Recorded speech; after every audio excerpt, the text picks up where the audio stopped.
Hello friends, the best academy YouTube channel में आपका दिल खोलकर स्वागत है। आज का क्लास ईपी पुलिस या एसएससी जीडी की जीके जीएस का महत्वपूर्ण क्लास को लेकर आए हैं, जो कि आप लोग के बीच में बेहद शानदार होने वाला। आज का क्लास दोस्तों, जो कि हर एक एग्जाम में लगभग हर एक शिफ्ट में यहाँ से प्रश्न देखने को मिलेगा।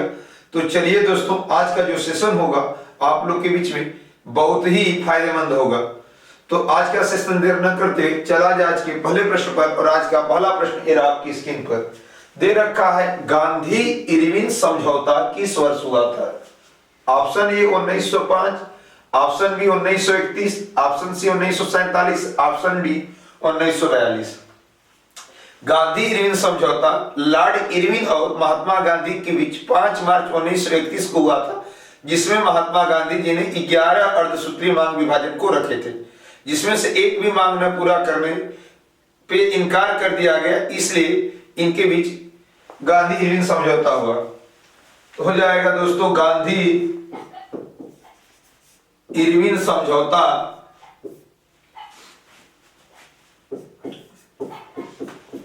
इरविन समझौता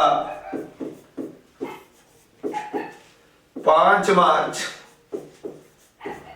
1931 ईस्वी को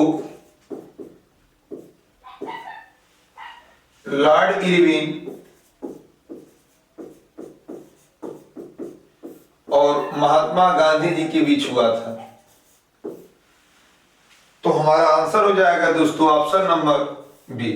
1905 ईस्वी आया है, तो इसमें बंगाल विभाजन हुआ था लॉर्ड कर्जन के समय काल में। बंगाल विभाजन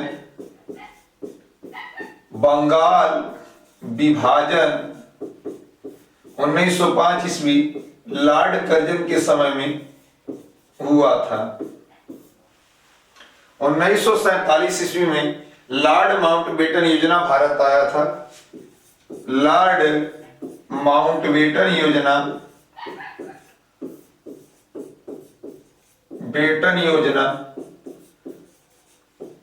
3 जून 1947 को आया था। 1942 को भारत छोड़ो आंदोलन या क्रिप्स मिशन योजना आया था। क्रिप्स मिशन योजना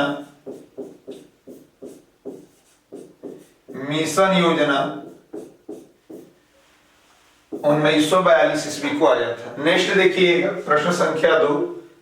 ये आपकी स्क्रीन पर दे रखा है, किस मुगल बादशाह ने वर्ष 1526 ईस्वी में पानीपत की लड़ाई लड़ी थी? Option A Babur, option B Humayun, option C Akbar, option D Aurangzeb.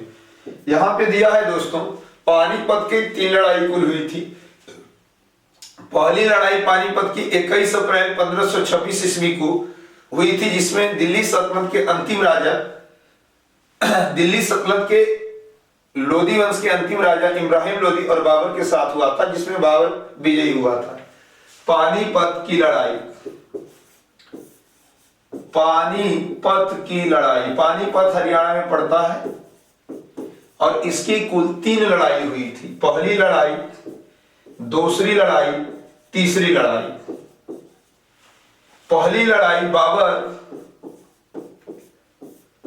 और इब्राहिम लोधी के बीच हुआ था।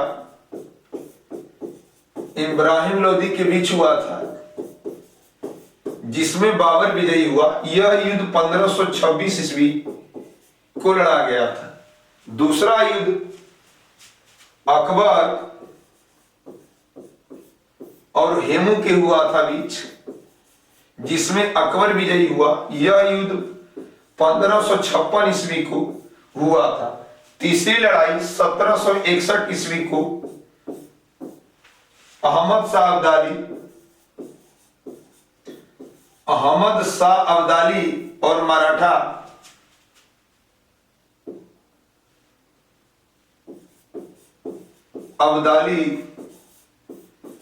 मराठा के बीच हुआ था, जिसमें अहमद शाह अब्दाली विजयी रहे सर, मराठा इसमें का पराजित हुआ था। तो इस प्रकार से हो जाएगा दोस्तों, पानीपत का प्रथम युद्ध जो हुआ था 1526 में बाबर के द्वारा लड़ा गया था, बाबर जिसमें विजयी हुआ। नेक्स्ट देखिए प्रश्न संख्या 3 दे रखा है। प्रश्न संख्या 3, मयूर सिंहासन एक प्रसिद्ध रत्नों जड़ित सिंहासन था जिस पर भारत के किन सम्राटों की हुकूमत थी? Option A Maurya, option B Gupta, option C Mughal, option D Maratha. मयूर सिंहासन, मयूर सिंहासन, मयूर सिंहासन का जो निर्माण कराया था, निर्माण कराने वाला शाहजहां था, निर्माण कराने वाला शाहजहां।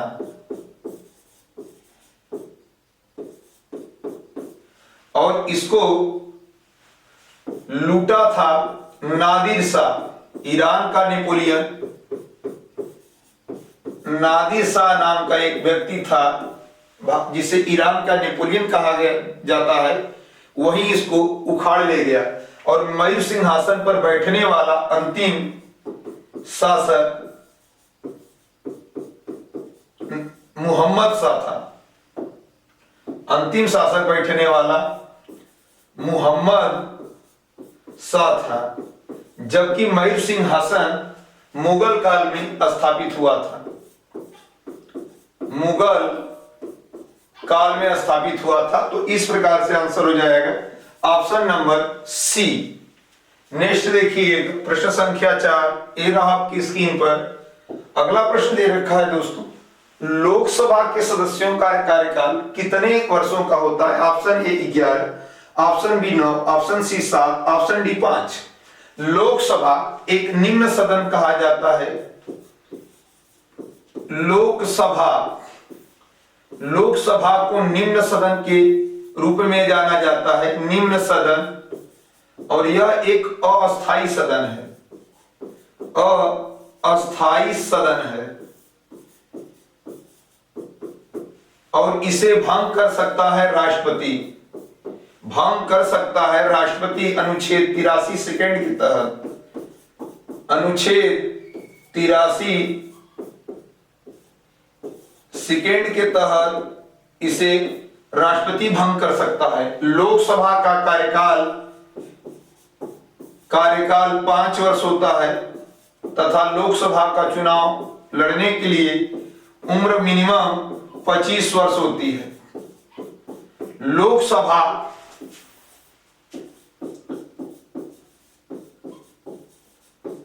लोकसभा का पहला अध्यक्ष जीवी मालवंकर हैं। लोकसभा का पहला अध्यक्ष जीवी मालवंकर जी हैं तथा लोकसभा की पहली महिला अध्यक्ष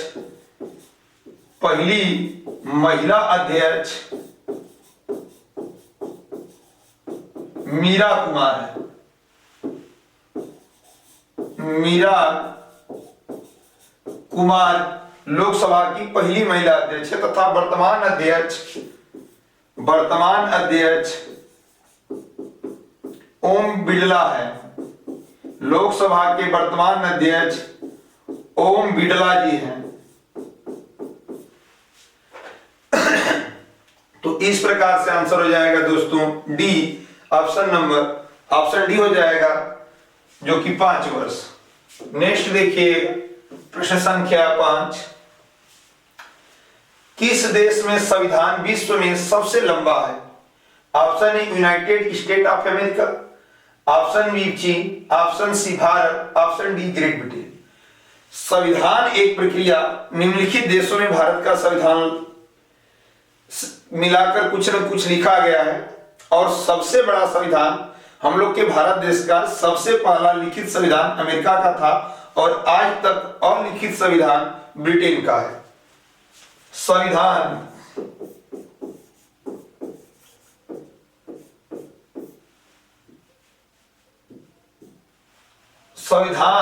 का सबसे बड़ा लिखित संविधान, सबसे बड़ा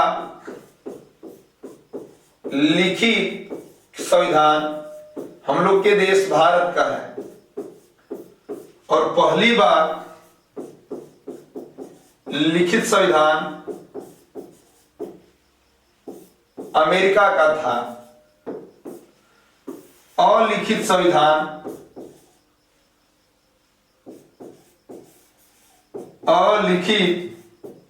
संविधान ब्रिटेन का है। संविधान संशोधन की प्रक्रिया कहां से ली गई है? तो संविधान संशोधन की प्रक्रिया दक्षिण अफ्रीका से ली गई है। दक्षिण अफ्रीका से यह अनुच्छेद 368 ईस्वी में 368 में स्थित है और भाग 20 में बतलाया गया है कि संविधान संशोधन की प्रक्रिया होगा। तो इस प्रकार से पूछा गया है दोस्त, विश्व में सबसे लंबा संविधान किस देश का संविधान है? तो हम लोग का आंसर हो जाएगा भारत। ग्रेट ब्रिटेन का संविधान अलिखित है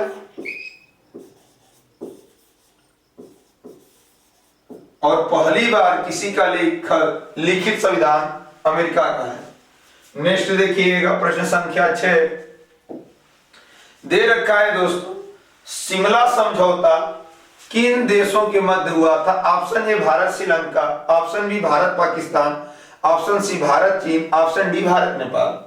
शिमला समझौता बांग्लादेश जब विभाजित हुआ था, आजाद हुआ था, तो उसके बाद हम लोग का शिमला समझौता हुआ, भारत और पाकिस्तान के बीच हुआ था। शिमला समझौता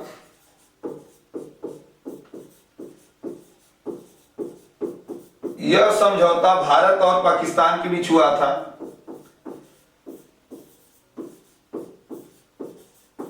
पाकिस्तान के बीच हुआ था और यह सन 1972 ईस्वी में शिमला समझौता हुआ था।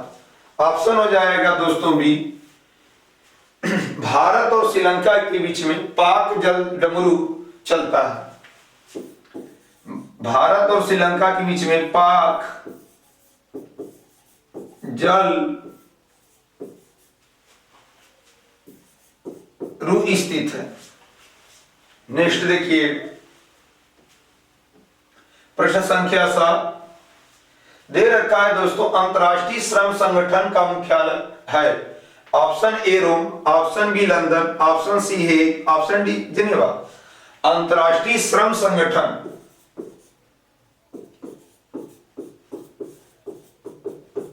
अंतरराष्ट्रीय श्रम संगठन इसका संक्षिप्त ILO बोलते हैं और इसकी स्थापना सन 1919 ईस्वी में हुई थी और इसमें कुल देश 187 देश हैं और इसके वर्तमान अध्यक्ष गिलबर्ट होंगबो हैं।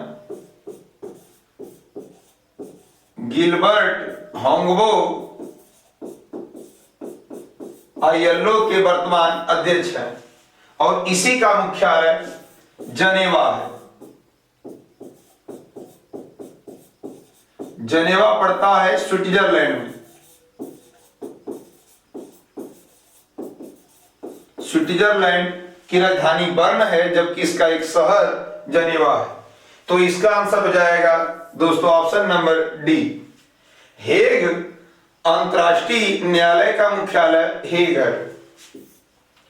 अंतरराष्ट्रीय न्यायालय का मुख्यालय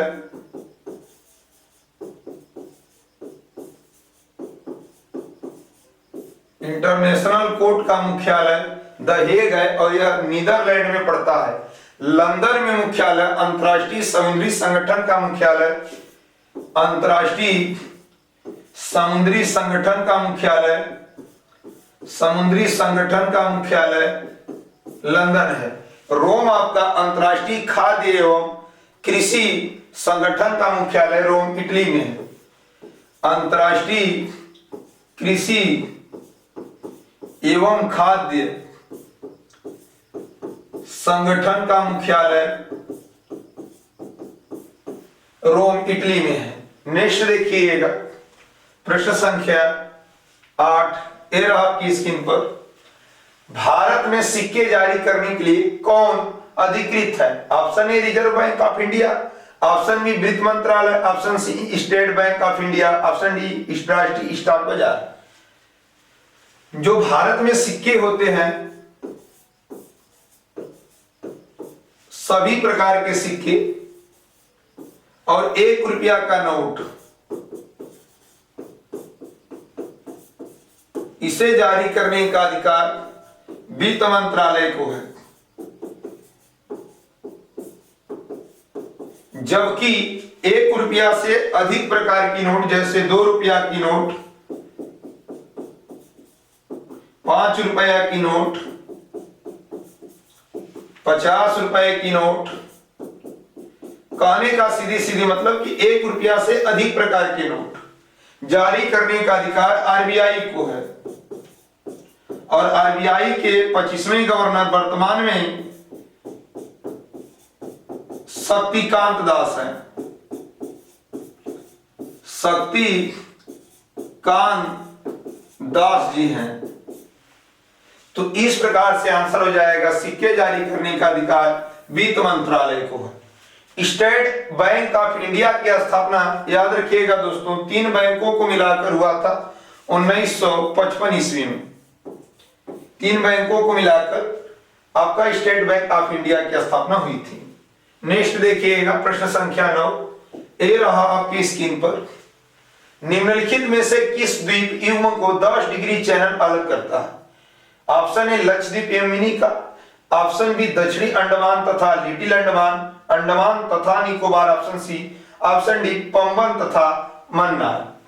जी यहां पे दिया गया है दोस्तों 10 डिग्री चैनल, तो अंडमान और निकोबार, संक्षिप्त में AN कहा जाता है, और अंडमान निकोबार को 10 डिग्री चैनल अलग करता है। और यहां पे 2 खास जनजातियां, यारवा और सैंपसेन नाम की जनजाति जो है फेमस पाई जाती है। और अंडमान निकोबार की जो राजधानी है, कैपिटल है, वो पोर्ट ब्लेयर में स्थित है। पोर्ट ब्लेयर में स्थित है। अंडमान निकोबार में भारत का सबसे छोटा राष्ट्रीय उद्यान साउथ बटन है। साउथ बटन भारत का सबसे छोटा नेशनल पार्क साउथ बटन है। और भारत की सबसे छोटा केंद्र शासित प्रदेश में जो जनसंख्या है, यूटी में जनसंख्या कम, वो आपकी अंडमान निकोबार है। तो इस प्रकार से आंसर हो जाएगा दोस्तों option number C, Andaman Nicobar. Lakshadweep एवं मिनिकॉय को 9 डिग्री चैनल अलग करता है। 9 डिग्री चैनल लक्षद्वीप और मिनिकॉय को अलग करता है, तथा 8 डिग्री चैनल हम लोग के अलग करता है लक्षद्वीप और मालदीव को अलग करने वाला 8 डिग्री चैनल है। यहां पे दक्षिणी अंडमान तथा लिटिल अंडमान को अलग करने वाला डंकन पास है।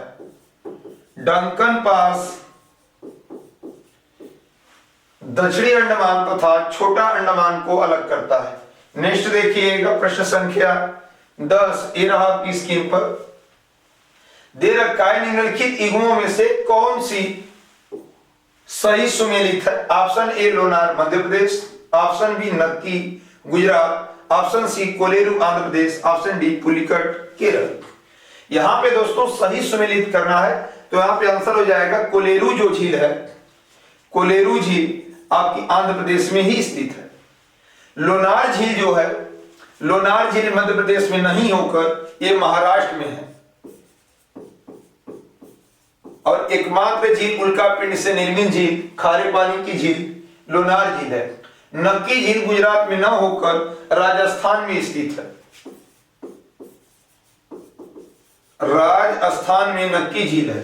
पुलिकट झील केरल में न होकर आपका 2 राज्यों में है, तमिलनाडु और आंध्र प्रदेश। इन दोनों राज्यों में आंध्र प्रदेश में पुलिकट झील है। तथा भारत की सबसे बड़ी झील पूछा जाएगा मीठे पानी की, तो वूलर झील। मीठे पानी की झील सबसे बड़ी झील तो वूलर झील हो जाएगा, जो कि जम्मू कश्मीर में स्थित है। वूलर झील भारत की सबसे मीठे पानी की झील है। नेक्स्ट देखिए प्रश्न संख्या 11, ये रहा आपकी स्क्रीन पर। निम्न में से कौन सा भारत का सर्वाधिक कॉफी उत्पादक राज्य रहा? Option A Maharashtra, option B Karnataka, option C Tamil Nadu, option D Kerala. Coffee, यहां पे दोस्तों कॉफी आया है, तो कॉफी की सबसे अच्छी प्रकार की किस्म भारत में ही अरेबिका नाम से पाई जाती है। सबसे अच्छी प्रकार की जो किस्म है वो भारत में पाई जाती है और उसका नाम है अरेबिका। और यह इस अपने गुणवत्ता के लिए बहुत ज्यादा फेमस है। विश्व में सबसे ज्यादा कॉफी उत्पादन करने वाला विश्व में पहला कॉफी उत्पादक में देश ब्राजील है तथा भारत कॉफी उत्पादक में छठवां देश है। तो इसका आंसर हो जाएगा दोस्तों कर्नाटक। और भारत में कहां पाया जाता है कॉफी? तो कर्नाटक में।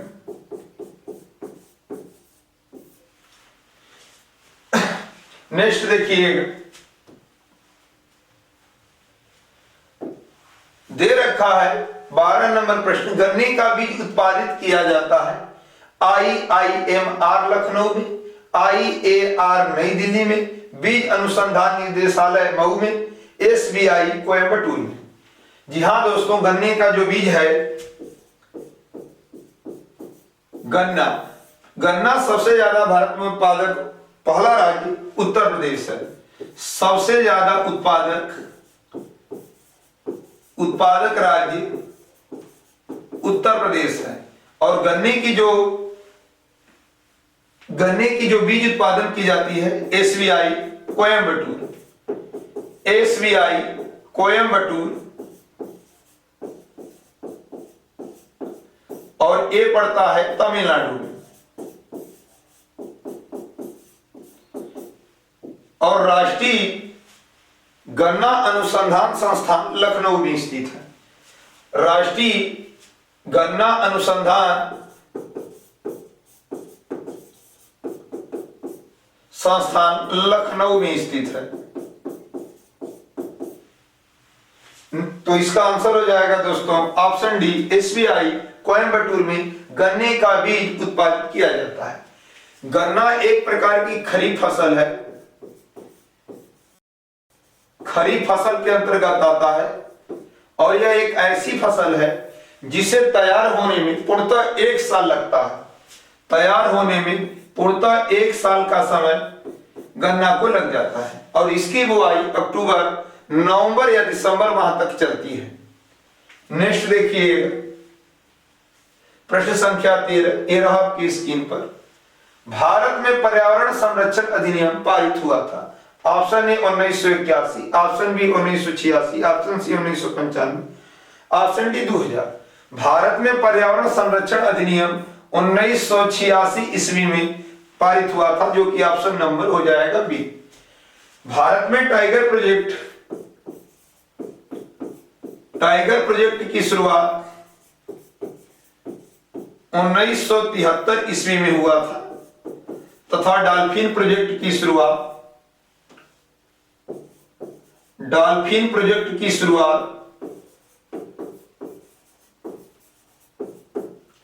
सन 2009 ईस्वी में हुआ था।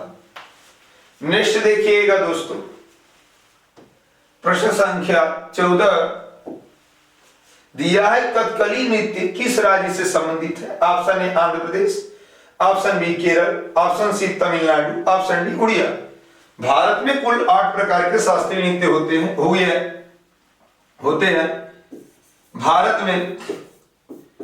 भारत में कुल शास्त्रीय नृत्य 8 हैं।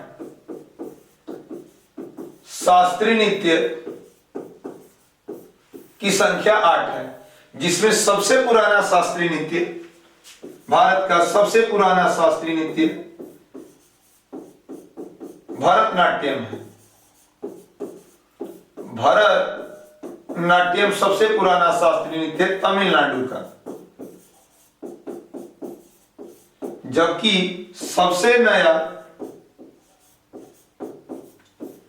सबसे जो नवीनतम है वो सत्रिया है और यह असम का है। इनमें से दोस्तों कथकली जो नृत्य है, शास्त्रीय नृत्य है, वो केरल की ऑप्शन नंबर बी। एक मोहिनी अट्टम भी शास्त्रीय नृत्य है, मोहिनी अट्टम,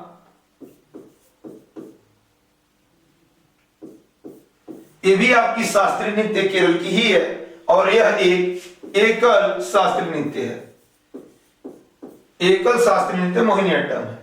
आंध्र प्रदेश का तो आप हो जाएगा कुचिपुड़ी, कुचिपुड़ी जो शास्त्रीय नृत्य है आंध्र प्रदेश का है। तमिलनाडु का भरतनाट्यम,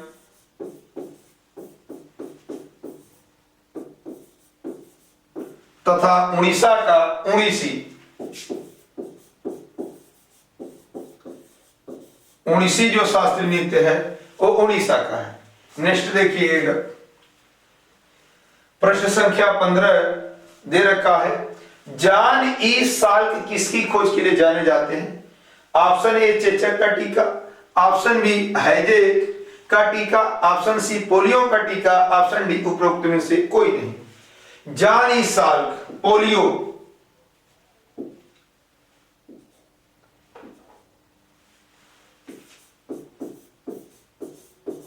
पोलियो एक प्रकार का संक्रामक रोग है और यह वायरस से होता है। पोलियो में प्रभावित अंग यकृत है, प्रभावित जो अंग है वो यकृत लीवर है। और पोलियो की जो टीका का खोज किया था वो जॉन ई साल्क था। जॉन ई साल्क नाम का एक व्यक्ति था जो पोलियो के टीके का खोज किया था। इस प्रकार से ऑप्शन हो जाएगा दोस्तों सी, पोलियो का टीका।